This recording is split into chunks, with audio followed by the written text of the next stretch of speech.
Hi everyone.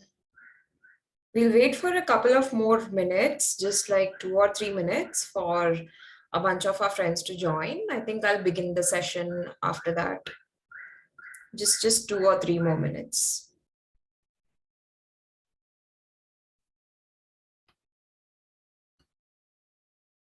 So what we can do in the meantime is I'm going to share a link in the Zoom chat box.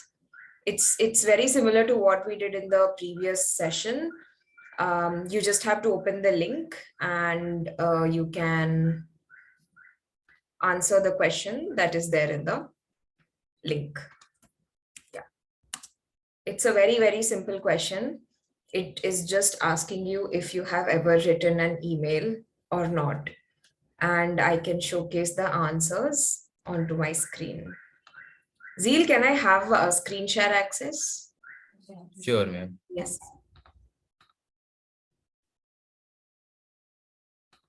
You may, ma'am. Got it. I got it.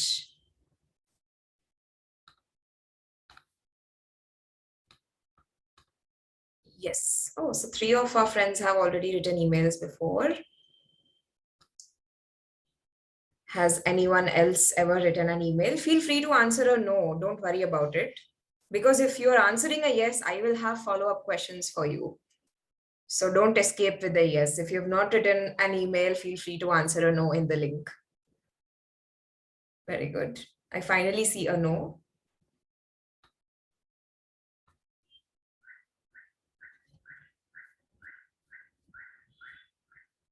We are like 15 to 20 participants here. Why do I just have 8 responses? Come on, guys.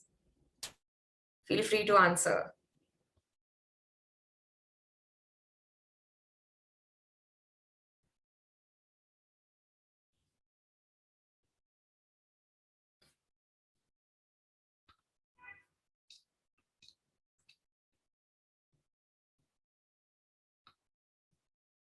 Answer in the link, not in the chat box.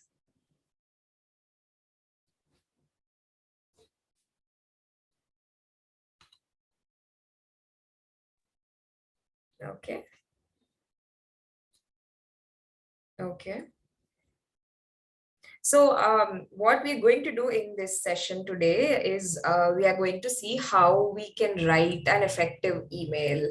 So this is basically an email writing workshop that I'm going to conduct. So which is why I am asking this question to you. If you've ever written an email before.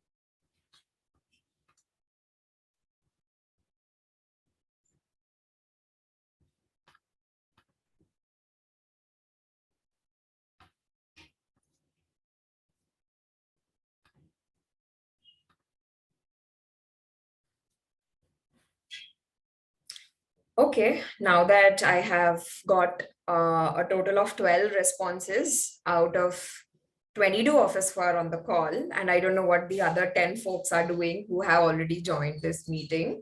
If you are still on the call and if you are actively listening to what is happening in the session, guys, please like step over to the link and answer the question that is given in the poll. In the meantime, I am setting up my presentation that I have prepared for the email writing workshop. Just give me a moment. Great. I will begin in another few seconds. Is everyone able to see my screen? You can give a thumbs up or you can show the thumbs up reaction on your videos. For those who've kept your videos on, I am able to see you. I can see Ravi Kumar, Mr. Ravi Kumar showing me a thumbs up. I can also see a bunch of thumbs up on the screens. I can see Ramesh's thumbs up. Perfect. Great. So I'll assume that everyone is able to take a look at my screen and I'll start the session right away. Great. So for those who did not make it to the previous session, let me reintroduce myself because you wouldn't have seen me before. I am Sheetal. I handle all non-academic activities at VMLS for the students. In addition to that, I am also the chief coordinator of Communications and English Language Lab. We call it Cell. And what happens in Cell, or what I do with Cell, is that I work with students to improve their writing and presentation skills centered around professional development.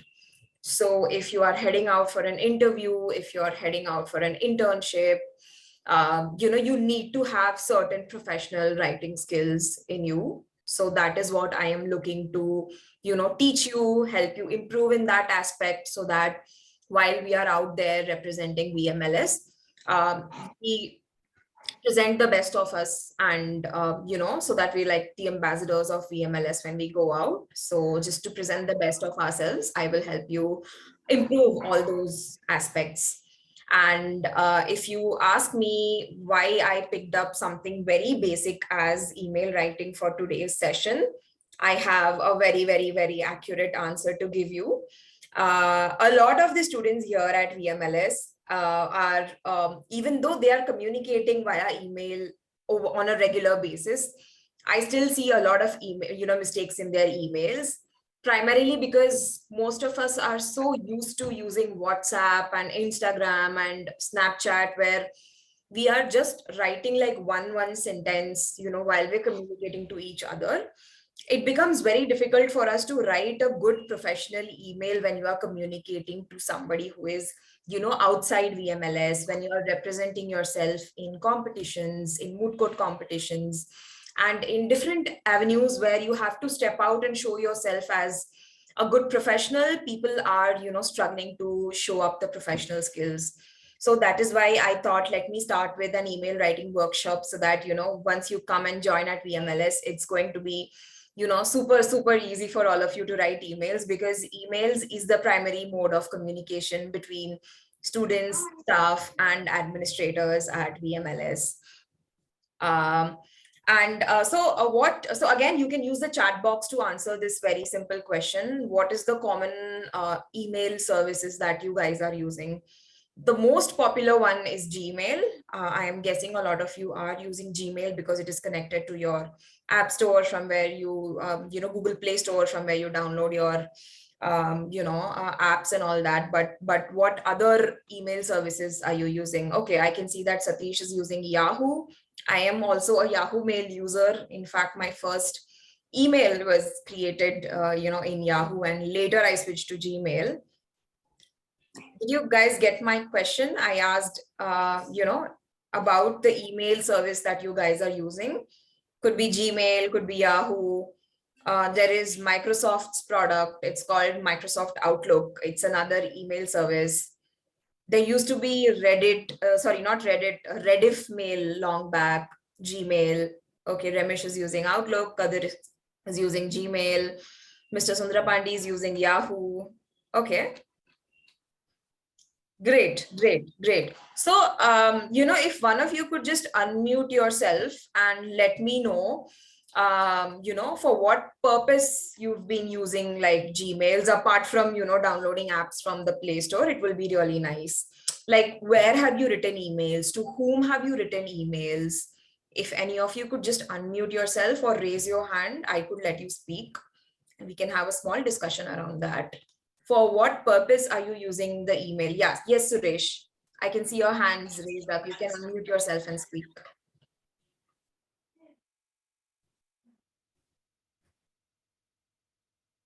Suresh, we are not able to hear you. You can unmute yourself and speak.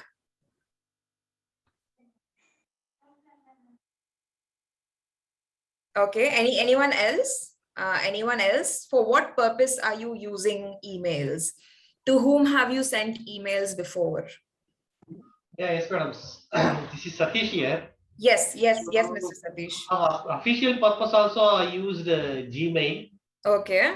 And then if you see in some So income tax and also they ask for the email so that there I can use Gmail. Okay. In some government offices, if you want to send some mails, then I can use my Gmail address. Okay, so that is the purposes. You have used it for your income tax filings. You've used it for your official purposes. You've used it to raise queries, tickets. Yeah, in government Yes. offices. Yeah. Got it for official purposes. Satish, could you let me know what you've done before? I think I didn't meet you in the previous meeting. Yes, So madam. Yes, yeah, madam. Actually, basically, I am an engineer. okay, So I did my engineering in Anna University. So I worked in a company called Wheels India. It's a TVS Group company. okay, So I worked in that company for past 24 years. So okay. recently I quit the job and then I wanted to do this law LLB. That's very interesting. I'm so glad people are choosing different career paths after like a long stint in, organizations. That's very interesting. Thank you, Satish. Thank you, madam. Anybody else? Anybody else who would like to answer? Let's make it an interactive session, guys. It's not something technical that I am teaching. It's just very, very basic functional stuff that we are talking about. What have Morning, you madam. used emails for? Just unmute yourself and let us know. Good morning, madam.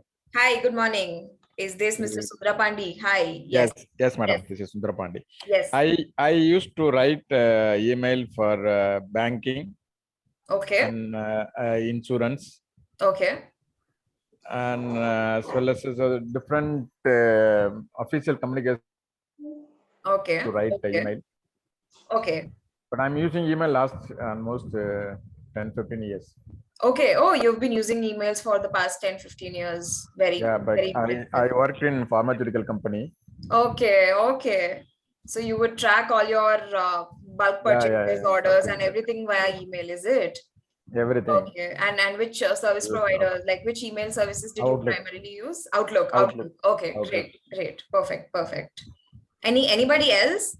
Anyone who's not had work experience before, who is like a fairly new person who's not worked at an industry before? Anybody who falls under that category would like to answer this question as to why they are using emails for? Because somebody who's already worked before might have most probably used an email for something or the other. Hi. Could you introduce yourself? Ma'am, I'm Prem Raj, ma'am. I'm from Madurai. Okay, hi Prem. Hi. Yeah. What have you used emails for? I'm not using official, ma'am, just unofficial to share photos to my friends. Okay. Any photocopies or Xerox copies in stations, so I share through to them to get an Xerox copy. That level only I use Gmail and mail services, ma'am. Got it. So you primarily used it for personal purposes, if I'm correct. Not official. Okay, not official. Or have you like I don't know, maybe you were supposed to order something from Amazon or Flipkart, and the wrong order came. So did you like write an email to them asking for a change of product? Anything's on those lines? Something Not in Gmail one, but I have raised a ticket through via the app only, Flipkart, Amazon. Got it. Perfect. Got it. All right. Thank you. I can see Ramesh also trying to raise his hand. Ramesh, do you want to unmute yourself and start speaking? Yes, ma'am. This is Ramesh Emmanuel. I'm from Trichy. I was taking care of my father's for the past 15 years. I've been using the Outlook mail for the inward and outward of the logistics concepts. Oh. So I'm familiar in that particular area. Got it. Great. Thank you. Thanks for the answer. Yeah. Great. So I've got many interesting responses across, people who have joined us for the session today. And it's very interesting to know that a lot of you have worked in the past and you have actively used emails for, official purposes. And I can also see somebody like Prem who's been using email for personal purposes, apart from just like setting up a phone. So as you can see that, emails are like a very, very, very essential part of our, daily functioning. Let's just see how a good email should look like. And I'll share like a like a very, very, very basic template as to how we can write an effective email to somebody, who's very important, who is outside, our personal circles, somebody who comes under professional circles. Let's see how, we can write an email to them. So I'm quickly going to start. Yeah.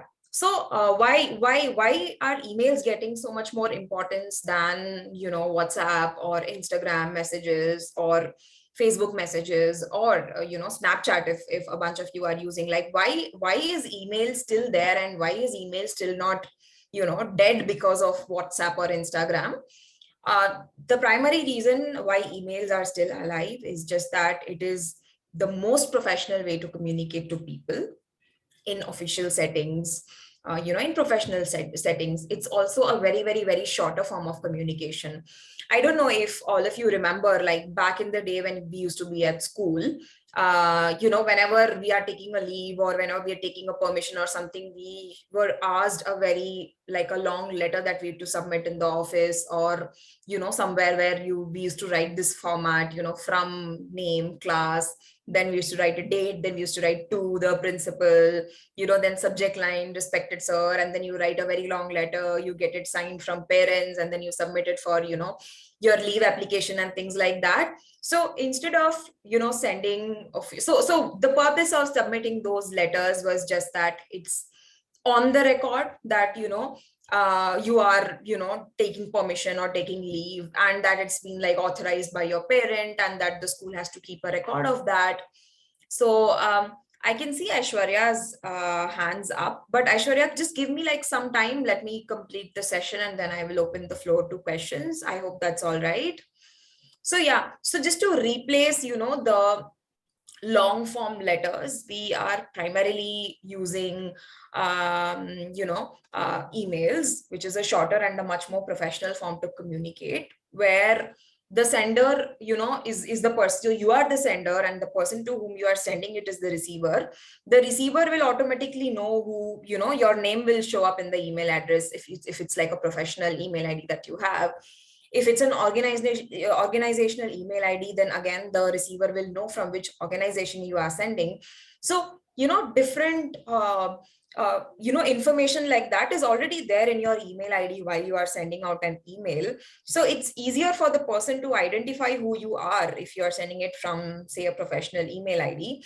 And, at the same time, you can send one same email to like 10 different people. Like if you are joining VMLS, we'll put you group all of you like in a class, and I can just send out one email, which, if there are 50 students in a class, 50 people will get the same email at the same time.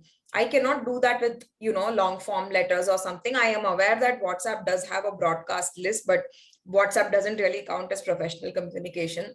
So just, highlighting why we have, emails, and why it's like a better form of communication than, WhatsApp, Facebook, or Snapchat. It's just very, very basic features like this, which, stands it apart. And you can also, send attachments via, Gmail or email. So what I mean by an attachment is essentially that a document, like a longer document, like your essays, your assignments, if you're applying for a job or internship, your resumes or CVs, like they all will count as an attachment when you send it over email. It looks much more professional when you send it out in an email along with an attachment, rather than, forwarding the attachment over WhatsApp and telling your interviewer that, hey, can you consider me for an interview? Instead of that, if you send them an email with an attachment, it's much more professional, and they will take you much more seriously that, hey, this is a very prompt and professional person who has sent me an email checking out for opportunities. So they will, increase your chances and will consider you more for whatever you have applied, in case you are reaching, out to them via emails instead of, spamming them over, WhatsApp, which is like a much personal space. So that is like one of the primary reasons why we are still, sticking around emails, to communicate. And just give me a minute. And as most of you have already told me that you use Gmail, Yahoo, and those who have worked in proper organizations might have known what Microsoft Outlook is about. So these are the primary email, services that we use. Back in the day, I don't know if you remember, there used to be something called Rediff mails, but I think they are not existent at all. So yeah, these are like popular, email service providers that, we use. So how do we start with an email? For those who do not know how to write an email, this is going to be an informational session for you.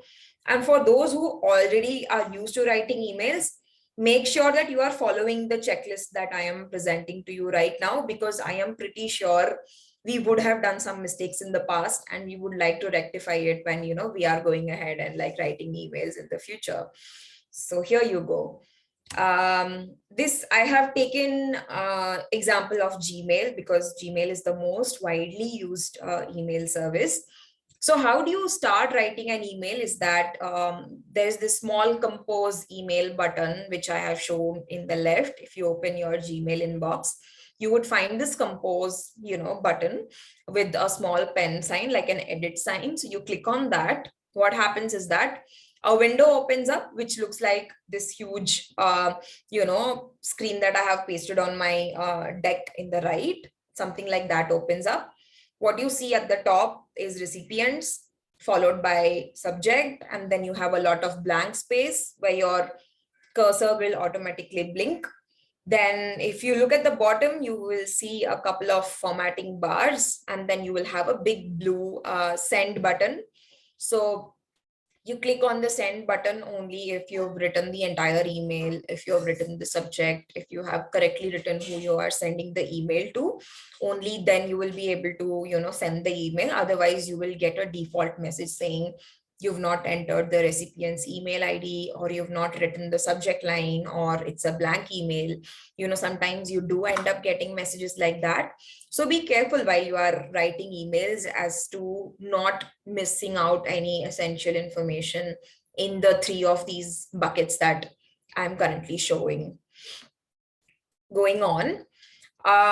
So if you have a question in your mind, which is like, who are the recipients? Recipients are basically the receivers of your email, and their email ID will most probably end with, .com, or like gmail.com or yahoo.com.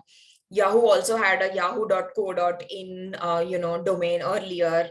So when you are entering the receiver's email ID, make sure you are not, making any spelling errors, because then you will get like a bounce back email saying, message was not sent, it was a failure. And the email will bounce back to you. Like even I have done a lot of like at a lot of places, instead of typing a .com, I end up writing .co instead of a .com, and then I think my email has gone, and I come back the next day and see that the email was not sent. So don't make rookie mistakes like that. There are small changes in spellings of people when you are sending them. So be very, very meticulous when you are, typing the email with your, like if you're manually typing, be very, very careful. If you are copy pasting, then I think the risk is a little less that you might send it to the wrong person. So my recommendation to you would be that, please copy paste email addresses when you are sending out emails to people. But yeah, like if you're doing it manually, just be very, very, very, very careful. So there is also another option that I have actually not shown here. You click on recipients. It will show you 2 more options below, which one of them is called CC and the other is called BCC. So what is a CC and a BCC is that CC stands for carbon copy and BCC stands for blind carbon copy. So what happens in a carbon copy is that you have to send an email to the main person in the organization, like say the head of the organization, and you want to copy their, and you also want to send a copy of the email to their secretary. So what you do is in the recipients, while you are sending the email to the main person, in the to category, you send it to the boss, the head, and then in the CC, you copy their secretary's email ID. So that is essentially you are, just copying, adding more people as recipients. Typewriting class. Sorry? Hello? Could you like mute yourself? We'll wait for the session to end and then we can, discuss pointers. Thank you. Thank you. Yeah, so that is what we use a carbon copy for. If you have to send a copy of the same mail to somebody, you put their email ID in the CC slot. And a blind carbon copy, which is a BCC, what you essentially do there is that you are sending out a message to somebody, but then you also want to keep somebody else informed, but you don't want them to know officially that this mail is being sent to them. So if you want to like secretly send out a mail to somebody, you just put a BCC, you put their email ID in the BCC column and you send it out, while the main email is for somebody else.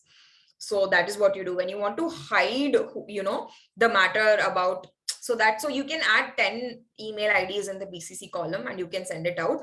The other person will not know to whom else you shared the email to. So BCC is like a secret tool that you can use to send out emails to people without like the other recipient knowing to whom all you shared the email to.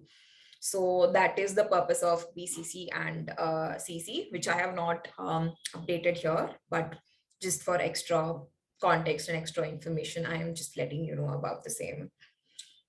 Moving on, so please keep in mind the first essential information that you have to send out is that you have to fill in while you are writing an email is the receiver's email ID.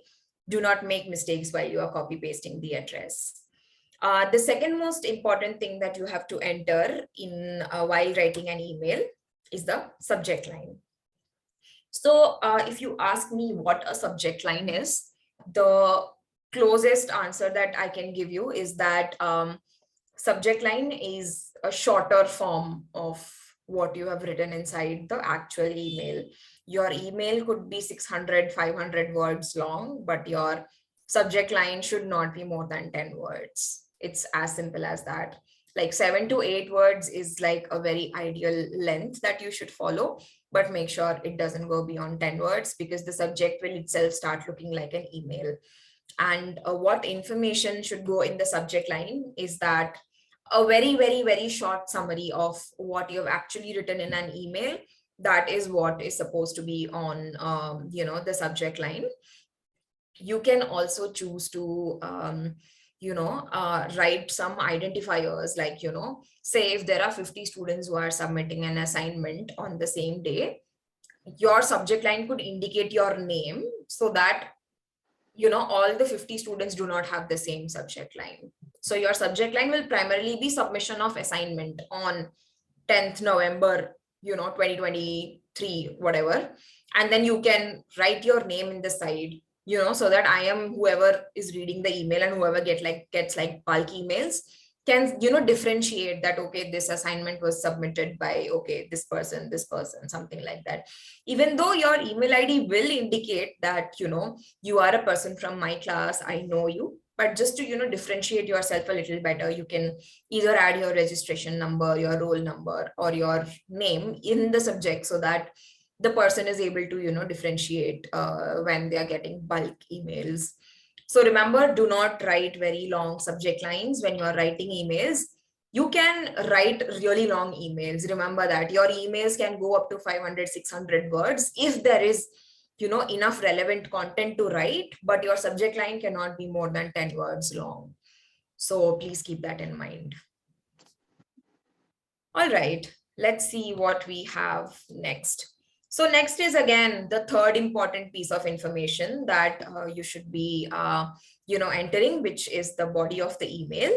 Now, a lot of us do not follow like a structure when we are writing the body of the email. I am pretty sure the most that all of us do is we put the salutation at the top. So what I mean by a salutation is just greeting the person to whom I am, sending the email. So you put the salutation at the top. You write whatever you want to, write as a main part of your content, and then you just sign off with your name at the bottom. So this is essentially what we generally write. We do not go beyond this, but as I mentioned at the beginning of my session, that most of our emails aren't effective enough, aren't good enough when we present ourselves in a professional setting. I have a little more elaborate way to write an email, which I will, show in the next slide. So Don't worry, it's not too long. It is just 2 more points in addition to the regular, stuff that we write in the emails. So the salutation remains the same. Dear sir, ma'am, respected sir, ma'am. If you know the name of the person, and if the person is maybe younger to you, you can write, dear, you can write their name, or you can just write dear Mr. XYZ, whatever is their name. If it's a very senior person to whom you are writing it, make sure you are putting a respected sir or ma'am, after their name. And if their name has like a doctorate attached to them, make sure you are also putting that, dear Dr. XYZ, and you start with that so you don't make any mistakes while you are doing the salutation. What goes after the salutation is a little important. Just give me a minute. You write an introductory line basically to set the context. So instead of directly jumping into what we have to write in the email, you add one small additional line in the front. And if it's a stranger to whom you are writing an email, if you don't know who the person is, please make sure you introduce yourself. Because even though a lot of us have decent personal email IDs, a lot of us also have very encrypted email IDs where we don't write our names in our emails, and we just say mail to, and then you write your nickname, and a lot of us have nicknames as personal in our personal Gmail IDs and all that. So in that case, if you're sending out a serious email to somebody in your professional circle, they might not be able to recognize you with that nickname. So in those cases, what you essentially do is you write a very nice introduction about yourself. You tell them your name, you tell them what you do. If you are a student, introduce them as a second or a third year, or whichever year you are in. You put the program that you're studying in, and you definitely mention the university or the college where you are studying in. So make sure that you put all the essential information that is needed for your receiver in the first line after putting the salutation.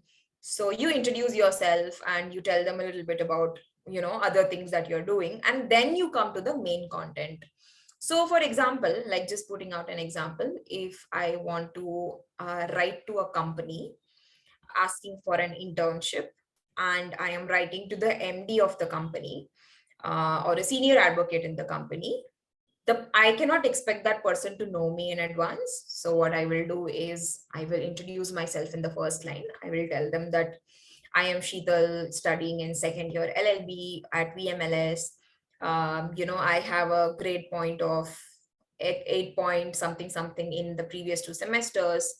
I have participated in this contest, that contest. I have won the mood. So I will add on to pieces like that. I will set the context that I have been a very accomplished and a bright student at VMLS, and then I will come back to the main content, and I will tell them that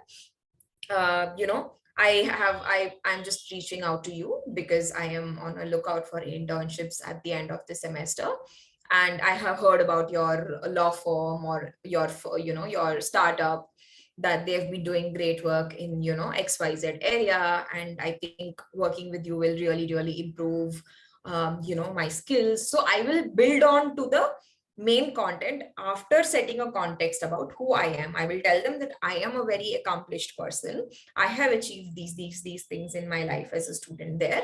And then I will come to the main content where I will actually ask them for an internship, saying, hey, I want an internship, but you tell it in a better way. You request them to consider you for an interview, and then you tell them that, you are also attaching your CV resume in this email, and please ask them to take a look at it, and please tell them to consider you for an internship. And then you nicely conclude, you say that, thank you for taking all the effort in considering me. I will be really hopeful if this, works out for us. I will try to give my best if this works out, and if I end up doing the internship, it will be a mutually, enriching journey for both of us. So you again write a very nice conclusion after the main content, and then you sign off. Again, If your email ID is a professional organizational email ID, the name and the organization will automatically be there. But despite that, like, please make sure that, you know, you put a best regards or yours sincerely, and then you just write your name at the bottom, just as we used to write, you know, in the letters. The difference being you are not actually signing here, but, you know, just that you are telling them, you know, otherwise you just write a one-line email and you don't sign off. It looks very weird, especially if you're writing an email to somebody who is, you know, outside the organization. It will look very bad if you know, don't, you know, sign off at the end of your email. So again, these are the 5 major pointers that I wanted to touch base with while you are writing an email. So please make a mental note of the 5 pointers that are there on the screen. I have written a very detailed email, which I will, you know, show in a couple of more seconds. But if you can remember this structure very well, it will be easy for you to follow that example that I'm going to show you next. Is that okay? Are we good? Can you show me a thumbs up, or can you just drop a thumbs up? Dinesh, I am not able to hear you well. Do you have a query, or you can mute yourself and drop a message in the text box?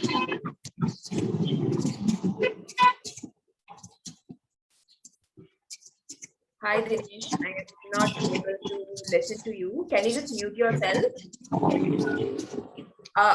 Zeel, I'm just requesting the host to mute Dinesh because I think he's not able to mute himself, and it's a little.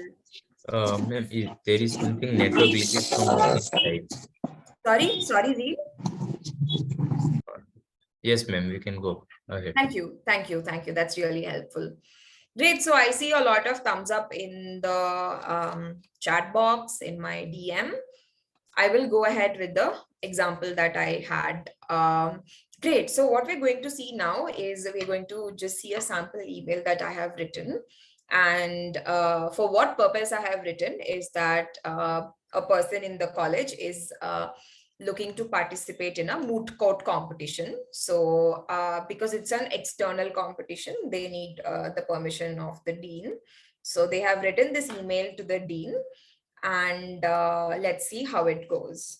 So again, if you can remember, what is the first thing that you have to write when you are starting an email? You can use the chat box, you can unmute yourself and speak up. What is the first part that we write in an email? Guys, I am asking you a question. What is the first line that you will write, or what is the first thing that you will write when you are writing an email? Subject, ma'am. Subject, great. Satish Kumar is also right. We also have to write the receiver's email ID, but more importantly, the first proper line that we write is going to be the subject line. Perfect. So let's see how we've written the subject line here. Great. So what this person has written here is that they've written the subject line requesting permission to participate in the MIT moot. So here MIT is again a very imaginary college, like an imaginary law college. So I've just written it as MIT moot. Perfect. What is the second thing that we have to write? So from the subject line, now we are going to the body of the email. Now when we're going to the body of the email, what is the first thing that we're going to write? Salutation. Perfect. Salutation. So we know that the dean here know that he's a sir, so we're going to write here sir. Okay. Zeel, I am again having some interruption from Dinesh's mic. Yeah, okay, it's sorted. Got it.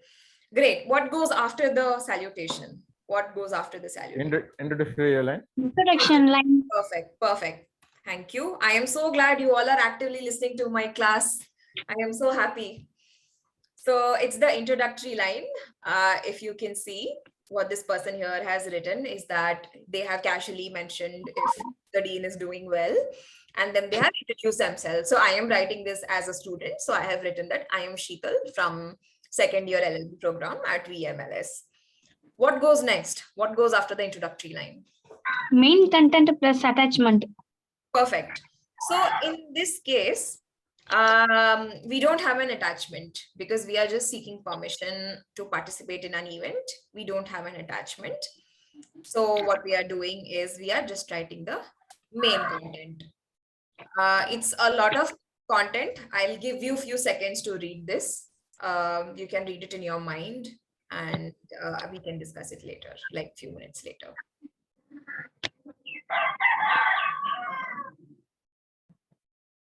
You can mute yourselves and read.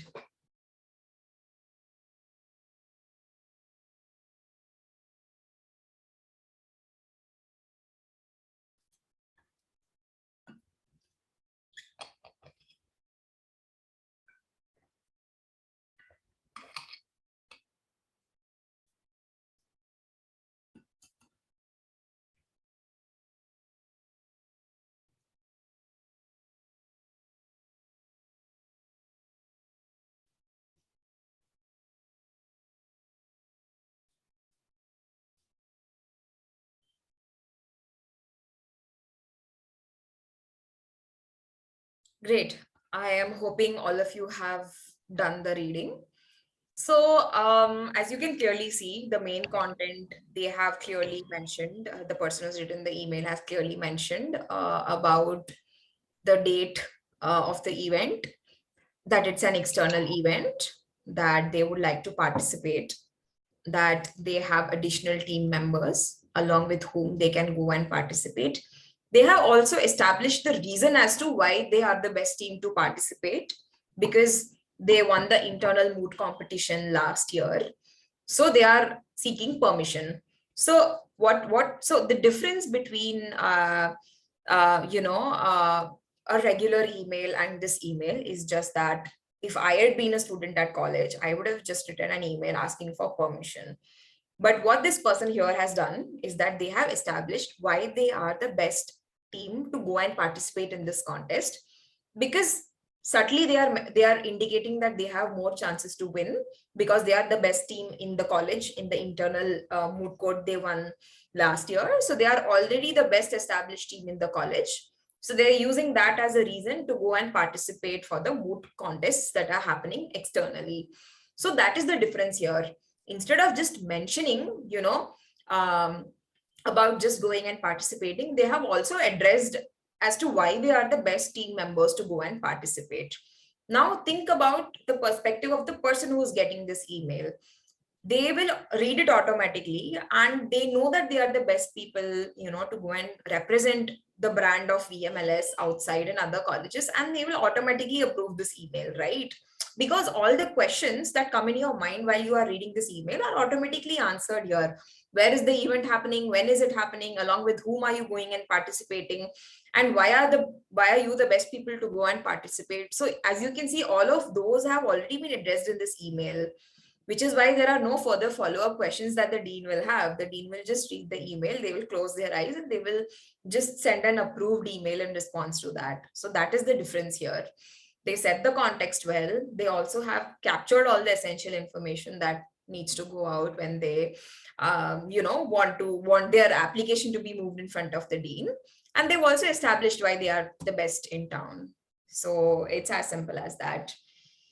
There is a very short conclusion that I have written, which is just thanking the dean for all the support that they have given till now. And what's the last part? What's the last part? What is the last part of writing an email? Signing off. Sign off. Perfect. Thank you, Aishwarya. Thank you, Mr. Sundraman. Yes, you write a best or a best regards. You write your name, you write your full name. You again write which class you are, and you just write your phone number just in case the dean or anyone who is seeing this email wants to contact you for additional information. You just put your email. So this is me writing as a student. But now if I had been working in an organization and I have like a specific designation, my email will look different. I will sign off as best regards Sheetal. I will put my designation, Chief Coordinator of Communications, and English Language Lab, and I will sign it off that way. So there is a difference. When you are a student, you write different set of details while you are signing off. When you are working or even if you are doing an internship, you can easily write yourself as, sign off yourself as an intern working, with a firm or an organization, and you can very well sign off that way. So that is the difference. So am I hopeful that when you guys are writing emails in the future, you will also think through and write, good emails covering the 5 points that I discussed in the session? Will you do that? Is it a yes or is it a no? Yes, madam. Was this helpful? Like, is there any part that, was there? So do you always write emails like this? That's the other question that I have. Or do you always write emails like this, or do you write like shorter versions, or is there something new that you have, learned here? What exactly is happening? The floor is open to discussion. Okay. So Satish and Ramesh have write emails like this. So if you guys join VMLS, I will be reading your emails, and if there's a mistake, I will be the first to point out. Remember that, okay? For those whom this was a fairly, a little different, did you find this useful, or did you know how to write an email, or were you using some other way to write an email? Any thoughts on that? I'm open to hearing about what you, feel about this. Anyone? Aishwarya, you were pretty active in the session. Thank you, ma'am. Okay, you're welcome. That's yeah, answer my question. Like, do you write emails this way? Is this how you were writing emails in the past? Or was this helpful? Or will you stick to this? Or will you stick to the older format of emails that you were writing before? What is it?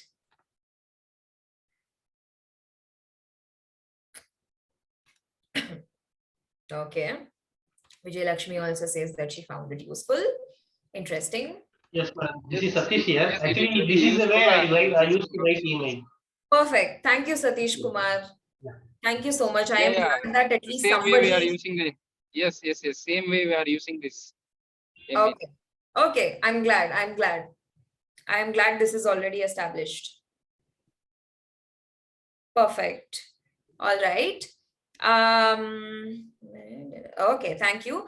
So I have 2 more points before wrapping this up. One is that after you have written the email, please read your email 2 times, because there will be spelling mistakes or punctuation errors or something very small that you might ignore when you are writing it at the first time. Sometimes, missing out alphabets in spellings will change the meaning of the word. So proofreading is very important. What is proofreading? Is just rereading your work and checking for mistakes. So if you're writing a long email, so this is a very short email that I just showed you, but in the past I have also written emails, which have been 300, 400 word long, which have been 500 words long. And I pretty much know that it's going to be, there are going to be mistakes. I've been sure of that. So in that case, what I do is I finish the email, I read it twice or thrice, and then I find like 3-4 mistakes. So make sure while you are writing an email, you read it once again before you send that, because when we do, even when we do WhatsApp, Facebook, Instagram, we do make a lot of typos, right? Even though the phone has the control, the phone will correct the mistakes and all that. Even despite that, there are typos that happen from our end. So make sure that you are rereading the email before sending it out, especially if it's a very, very important email, like applying for internship or sending out a mail to the dean. So these are very, very important aspects that we generally, miss out on. So make sure that you are rereading your email before you are, sending it out. And once you have once you've proofread your entire email, there is a small send button that you can see on my screen. It's at the bottom of my screen. I have highlighted it in red. You click on the send button and you send the email to the receiver.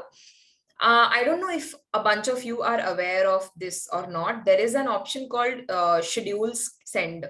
So there is a small white arrow after send. If you can see, it's a downward facing arrow after send. You click on that, there will be an option called schedule send. So you click on that, what comes up is something like this. So you have the ability to control at what time you want to send a particular email. Like for me personally, if I am working late in the night at say 11 or 12 p.m., I don't want to send my emails to somebody at that time because they would find it absolutely, annoying to receive emails at 11 or 12 in the night from a colleague. So what I will do is I know that this person will be awake around 8 a.m. because they have to come to office at 9 a.m. So I will schedule the email for 9 a.m. in the morning. Even though I would have worked on that email at 12 p.m. in the night, I would easily, so if there's this option, if you can see, there's a pick a date and time option below. You click on that, then I can pick the date and time at which I want that particular email to go out. So I schedule all my emails in advance that way. Like even now I have scheduled a bunch of emails that have to go out next week, but I've already completed them because I had time to myself. So you can pre-plan the time at which you want this particular email to be sent. So this is a very useful feature. I don't know if you're aware of that or not, but if you want to use it, like please make sure to use the feature on Gmail. It's there on Gmail, but I'm pretty sure a version of that might be there on Yahoo and Outlook email as well. So yeah, that was the last thing that I wanted to let you know in the session. Otherwise, it's a wrap. Thank you. Any other questions around the session that we did today? The floor is open to questions.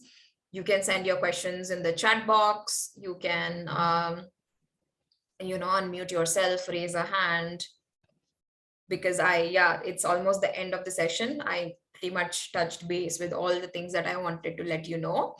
If there's anything else, feel free to reach out to me now. You have the next 5 minutes that's open for questions. Thank you, guys. Thank you, Satish. Thank you, Navanita. Thank you, Suresh. I'm glad you guys enjoyed the session. Thank you, Rudra. Yeah, I see a lot of thank you. Thank you, Thank you, guys. I had fun. Yeah, even though it was not a very, very fun topic. I hope you remember all these points when you are writing emails the next time. So yeah, thank you. You can log off. Yeah, you can log off if you don't have any questions. Bye-bye. Thank you.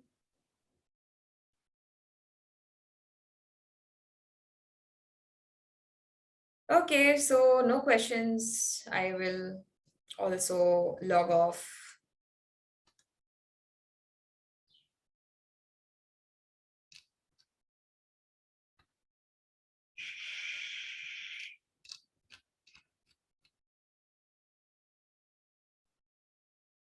Zeal, I think we can close the session. Yeah, I don't have any questions in my chat box.